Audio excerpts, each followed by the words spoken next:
Salut à tous, merci d'être avec nous. Dans l'actualité, retour sur les inondations qu'ont frappé hier Ajaccio et plus particulièrement l'est de la ville. Un épisode pluvieux d'une rare violence. Aucune victime n'est à déplorer, mais les dégâts matériels, eux, sont très lourds.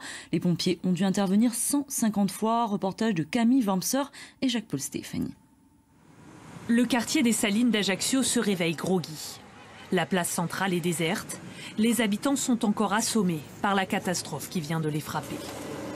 Ah là, ça fait mal au cœur. Ça fait mal au cœur parce qu'on se donne tant de mal pour la préserver, cette place, et pour que nos amis soient contents de venir boire un coup, partager un moment, faire une partie de pétanque. Et quand on pourra rejouer aux cartes, faire une petite belote, là c'est triste. Le quartier qui était bien remis propre, et voilà. Il n'y avait que des catastrophes. En ce moment, cette année, je crois que c'est vraiment difficile, cette année 2020. Hier, au plus fort de l'épisode orageux, voilà à quoi ressemblaient les Salines. Les voitures, les conteneurs, rien ne résiste à la force de l'eau.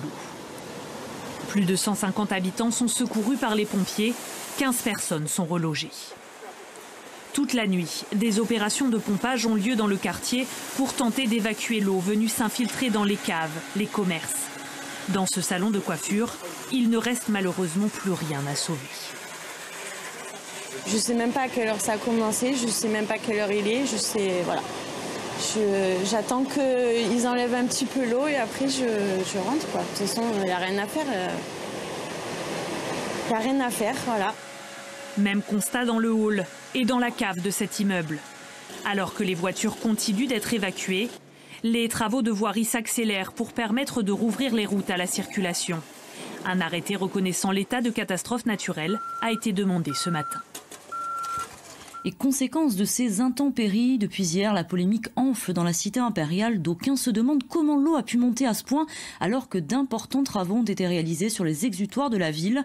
Le maire Laurent Marcangeli, il devrait se rendre cet après-midi dans le quartier des Salines particulièrement touché. Nous l'entendrons dès ce soir. Et parmi les structures les plus durement touchées, l'antenne locale des Restos du Cœur, située dans le quartier des Salines. Vous le voyez, ce vendredi, difficile d'accéder aux locaux. Le préfet de région, le maire de la ville et une délégation se sont rendus sur place pour constater les dégâts. L'association a tout perdu, aussi bien les denrées alimentaires que tout le matériel électrique. Un plan d'aide a d'ores et déjà été annoncé en faveur de l'association. On écoute les précisions de Franck Robine, préfet de Corse.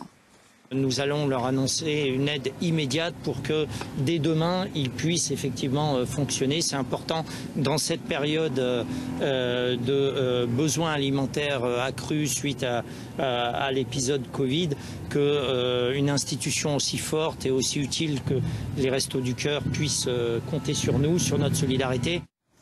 Et toujours à propos de ces intempéries qualifiées de centennales par Météo France, eh bien, elles ont provoqué la polémique, notamment sur les réseaux sociaux. De nombreux internautes incriminent l'urbanisation trop dense de la cité impériale.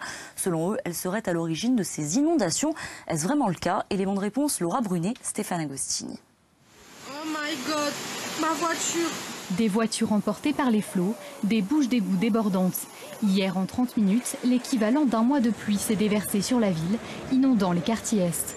Au lendemain de la catastrophe, des questions se posent. Pourquoi les évacuations des eaux pluviales n'ont-elles pas fonctionné? Comment éviter ce type de phénomène à l'avenir? Il est nécessaire aujourd'hui de faire toute la lumière sur l'efficacité de ces dispositifs parce que visiblement il y a des choses qui n'ont pas fonctionné comme je pense qu'elles auraient dû le faire. Continuer comme avant, je l'ai dit et je le redis encore aujourd'hui, c'est non. Ce quartier en est à peu près, je dirais, la démonstration. Il s'est construit dans les années 60 avec des règles qui n'étaient pas les mêmes, avec des règles de sécurité qui n'étaient pas les mêmes. C'est un débat que nous devons avoir de manière sereine, non polémique. Pour éviter que de tels débordements se reproduisent, dans un premier temps, de nouveaux bassins de rétention d'eau vont être construits sur l'avenue Noël-Franquini. Pour autant, le problème est loin d'être réglé. Le préfet présent sur les lieux cet après-midi ne s'est pas exprimé sur cette question, mais a annoncé un soutien financier envers les commerçants les plus touchés. Pour Sébastien Tchelleri, président du Conseil régional de l'Ordre des architectes, le mal est pourtant déjà fait. Selon lui, la catastrophe d'hier est la conséquence d'une expansion urbaine frénétique. C'est avéré, c'est un facteur aggravant, cette notion d'artificialisation des sols, d'autant plus dans un territoire comme celui-ci de la Rocade et l'entraîneur d'Ajaccio. En fait, on est sur un phénomène de confluence de cours d'eau jusqu'à ce territoire de plaine que sont les salines. Donc forcément, tout ce qu'on fait en amont a des conséquences en aval. C'est une longue chaîne de responsabilité, par contre, dont il faut bien prendre conscience pour pouvoir autant que possible rectifier le tir. Un épisode météorologique d'une telle ampleur ne s'était pas produit depuis 2008. Selon les hauts responsables des secours, hier des drames humains ont été évités. Mais jusqu'à quand ?